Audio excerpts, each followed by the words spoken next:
2020년 4분기 국어 성경 교과입니다. 누가 예수님을 영접하는가? 요한복음 13장 20절. 내가 진실로 진실로 너희에게 이르노니 나의 보낸 자를 영접하는 자는 나를 영접하는 것이요 나를 영접하는 자는 나를 보내신 이를 영접하는 것이니라. 그리스도를 영접하는 자들은 그들을 위하여 고통과 죽임을 당하신 그분의 사랑과 겸비함이 나타나므로 저희의 마음이 녹아 순복하게 된다라고 합니다. 1월 소재입니다. 평범한 자들이 구주를 영접함.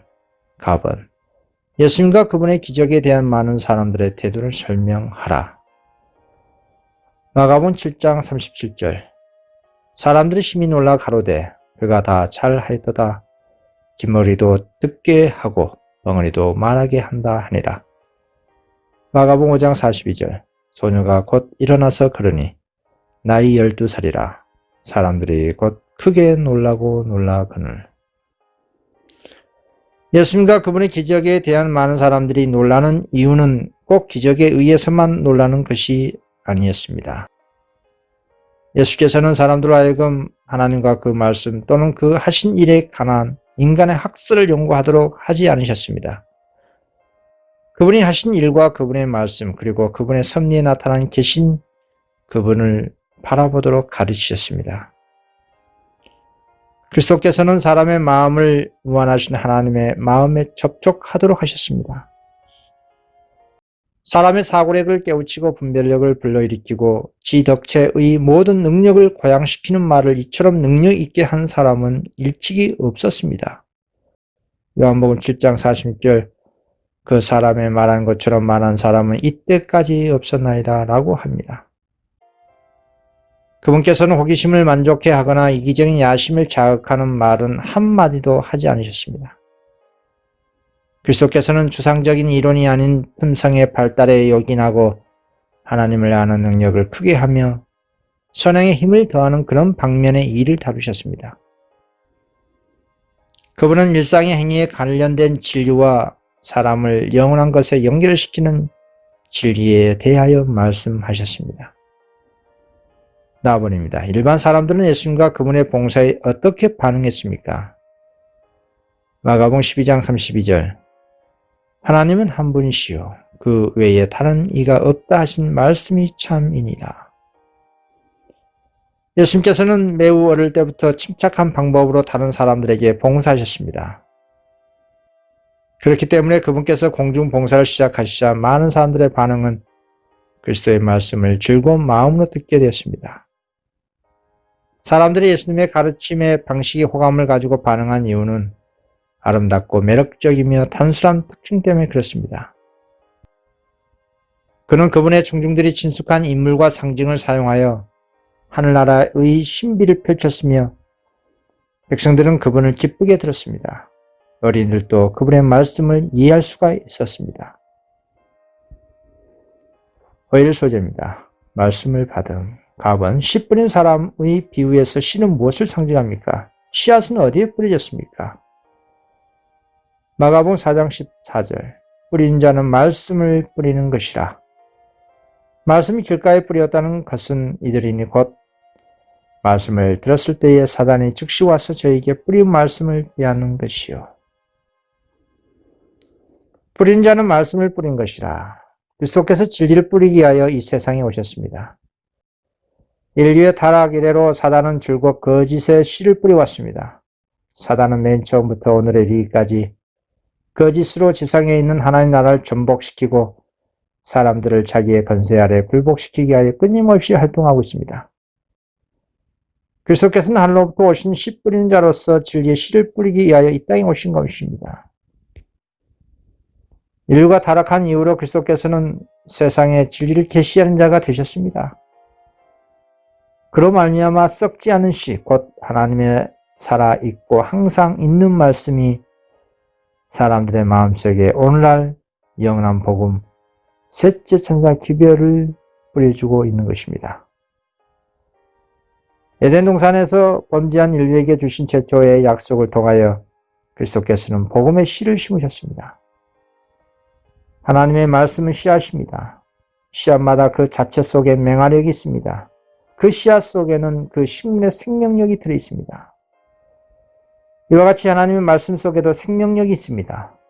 예수께서는 내가 너에게 이른 말이 영이요 생명이라 말씀하셨습니다.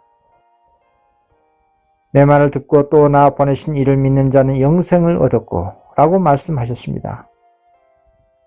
하나님의 모든 명령과 그분의 말씀 속에 있는 모든 약속에는 능력 곧 하나님의 생명이 그 속에 있으므로 그것으로 말미암아 모든 명령은 실현되고 모든 약속은 성취되는 것입니다. 하나님의 말씀을 믿음으로 받아들인 자는 실제로 하나님의 생명과 품성을 받는 것입니다. 씨마다 그 종류대로 열매를 맺습니다. 씨가 올바른 조건 하에 심어지면 곧 발아해서 그 식물 속에 있는 자신의 생명을 자라게 합니다. 그와 같이 믿음으로 마음속에 썩지 아니할 말씀의 씨를 받아들이면 반드시 하나님의 품성과 생명이 그 사람의 생애 속에서 실현될 것입니다.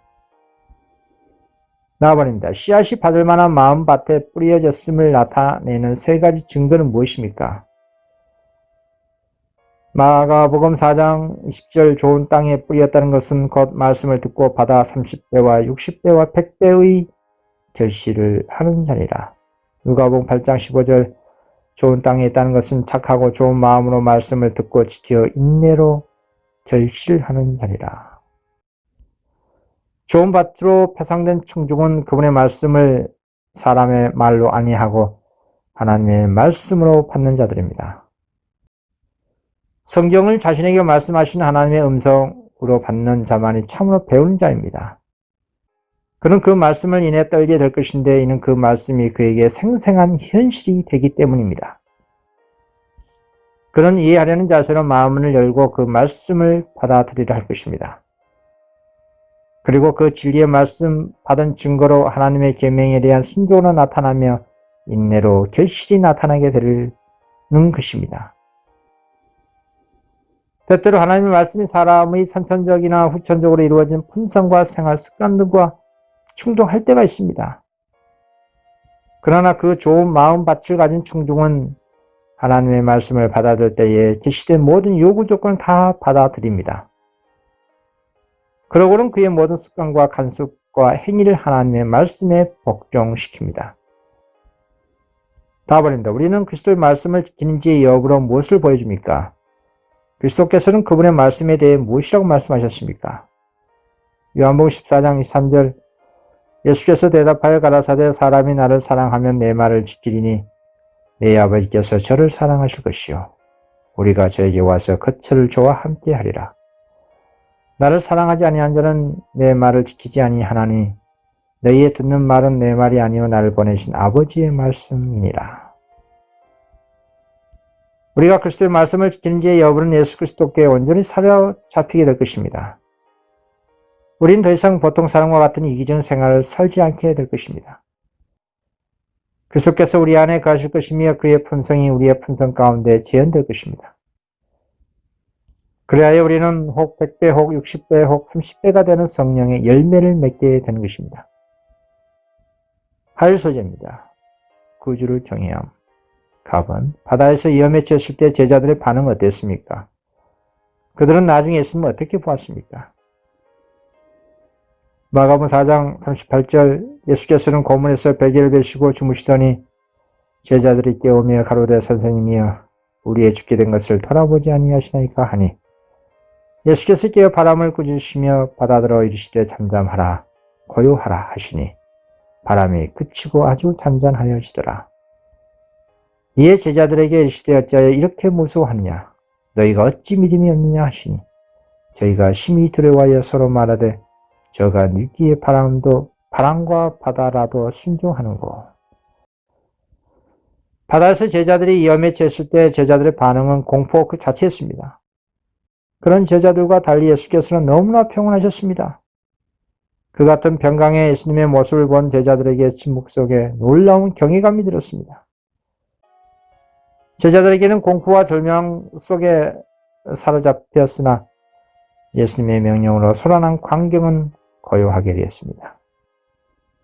그리고 폭풍에 뒤따른 고요 속에서 제자들에게 임한 두려움은 사라졌습니다. 예수께서 잠에서 깨어 폭풍을 대하셨을 때 그분은 극히 평온하셨습니다. 그분의 마음에는 두려움이 있었으므로 말이나 표정에 두려워하신 기색이 전혀 없었습니다. 그분께서 조용히 쉬신 것은 땅과 바다와 하늘의 주의 입장에서 하신 것이 아니었습니다. 그 능력을 그리스도께서는 버리셨던 바 내가 아무것도 스스로 할 수 없노라고 말씀하셨습니다. 예수께서 쉬신 것은 믿음 곧 하나님의 사랑과 돌보심을 믿는 믿음 안에 있었으며 폭풍을 잔잔하게 한 그 말씀의 능력은 하나님의 능력이었던 것입니다. 나아버립니다. 대제사장들은 예수님께서 두 번째 성전을 정결하게 하신 후에 그분에 대해 어떻게 느꼈습니까? 그들은 다음에 무엇을 하고자 했습니까? 마가복음 11장 18절 대제사장들과 서기관들이 듣고 예수를 어떻게 멸할까 하고 깨하니 이런 무리가 다 그의 교훈을 기이 여김으로 그를 두려워함이러라. 3년 전 성전 지휘자들은 예수님의 명령 앞에서 도주한 수모를 당했습니다. 그 후 그들은 저희 스스로 공포심을 느끼고 일개 비천한 사람에게 무조건 복종한 일에 대하여 의아하게 생각했습니다. 그들은 채신 없이 복종하는 일은 다시는 없을 것이라고 생각했습니다. 그러나 지금 그들은 전보다 더욱 무서워서 더 급히 그분의 명령에 순종했습니다. 그리스도의 권위에 대하여 감히 물어본 자는 한 사람도 없었습니다. 제사장들과 장사꾼들은 저희 가축들을 몰고 그분 앞에서 도망했습니다. 얼마 후에 제사장들과 간원들은 위험을 무릅쓰고 성전으로 돌아왔습니다. 공포심이 사라졌을 때 그들은 그 다음 예수께서 어떤 행동을 취하실지를 지레 짐작하고 근심에 사로잡혔습니다. 바리새인들은 몹시 어리둥절하고 당황했습니다. 그들이 위협할 수 없는 분이 명령하고 계셨기 때문입니다. 예수님께서 성전의 보호자로서 그분의 지위를 차지하셨습니다. 그분은 전에 이런 왕의 권위를 주장하신 일이 전혀 없었습니다. 그분의 말씀과 행하심이 그처럼 큰 건설을 가졌던 일은 전혀 없었습니다. 그리스도께서는 예루살렘에서 놀라운 일들을 행하셨으나 이와 같이 엄숙하고 감명적인 방법으로 행하신 점은 전혀 없었습니다. 그분의 놀라운 일을 목격한 백성들 앞에서 제사장들과 간원들은 감히 공공연하게 그에게 대한 적개심을 나타낼 수가 없었습니다. 비록 예수님의 대답으로 분노하고 당황했을지라도 그날에는 그들이 더 이상 할 수 있는 일이 없었습니다. 답을입니다. 하나님께서 우리가 그분을 경외하기를 바라는 방법을 설명하라. 히브리서 12장 28절 그러므로 우리가 진동치 못할 나라를 받았은즉 은혜를 받자 이로 말미암아 경건함과 두려움으로 하나님을 기쁘시게 섬길지니 우리는 사람들에게 순수한 하나님의 진리의 말씀을 가지고 가야만 합니다. 그리고 사람들이 그 진리의 말씀을 받아들일 때는 성령께서 역사하십니다. 성령님은 항상 백성들의 판단에 좋은 인상을 주는 그런 방법으로 오십니다. 우리의 말과 노래와 그리고 우리의 모든 영적 행동에서 우리는 하나님의 진정한 자녀를 움직이는 조용함과 이엄과 경외심을 드러내야 할 것입니다. 수요일 소재입니다. 예수님과 그 말씀을 거절함. 갑은 무엇이 젊은 부자 법관에 대한 예수님의 태도였습니까? 마가복음 10장 17절 예수께서 길에 나가 실세 한 사람이 달려와서 꿇어앉아 묻자오되 선한 선생님이여 내가 무엇을 하여야 영생을 얻으리까? 예수께서 이르시되 내가 어찌하여 나를 선하다 일컬으냐? 하나님 한 분 외에는 선한 이가 없느니라. 그렇습니다. 예수 그리스도께서는 마치 부자가 난 생애를 훤히 하시고 그의 품성을 살피신 것처럼 청년의 얼굴을 들여다보셨습니다. 그분께서는 그 청년을 사랑하셨으며 실질적으로 그의 품성을 변화시킬 평화와 은혜와 기쁨을 주고자 갈망하셨습니다.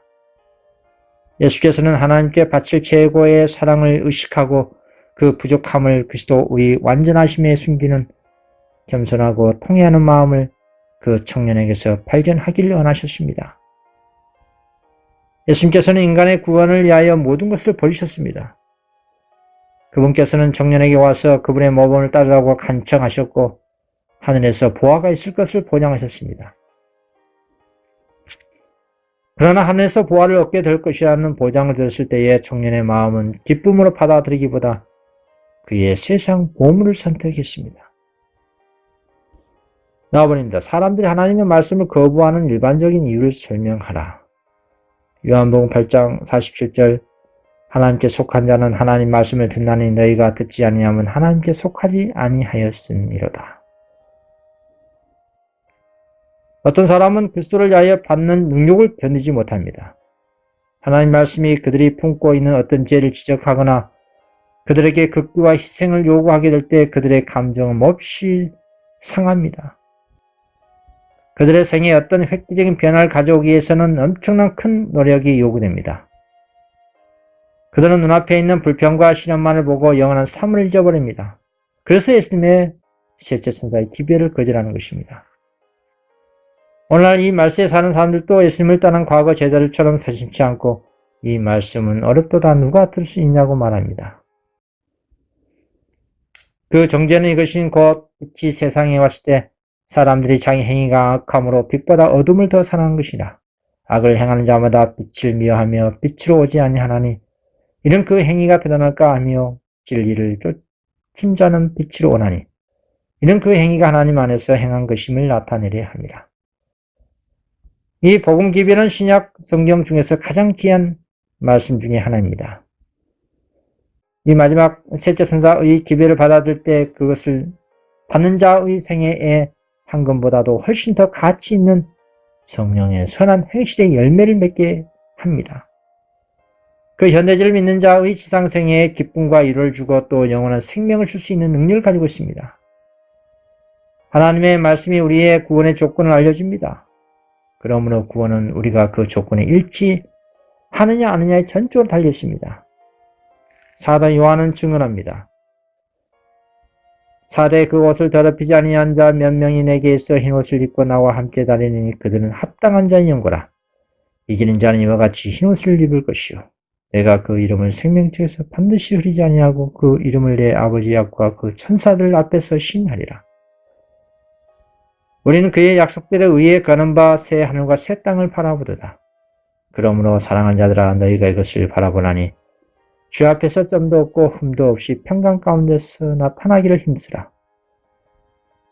또 주께서 너희를 사랑한 같이 너희도 피차간과 모든 사람에 대한 사랑이 더욱 많아 넘치게 하사 너희 마음을 굳게 하시고 우리 주 예수께서 그의 모든 성도와 함께 강림하실 때에 하나님 우리 아버지 앞에서 거룩함에 흠이 없게 하시기를 원하노라. 우리는 성경이 말한 택정이 명백하게 진술된 것을 여기서 보게 됩니다. 여기 하나님의 도성에서 멸관 쓸 자와 의인과 함께 참여하지 않을 자가 자세히 서술되어 있습니다.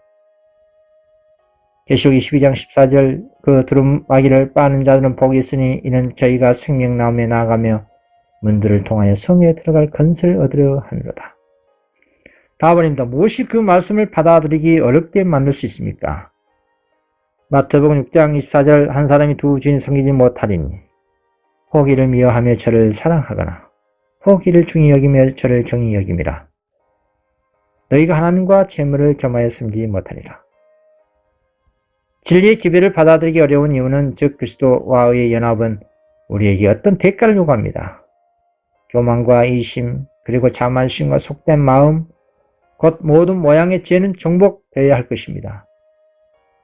많은 사람들이 예수님을 믿는 생활을 참으로 어렵다고 느끼고 또 아주 변덕스럽게 변하기 쉬운 이유는 마음에 품고 있는 이전 우상들을 완전히 버리지 않은 채 그리스도께 연합하려 하기 때문입니다.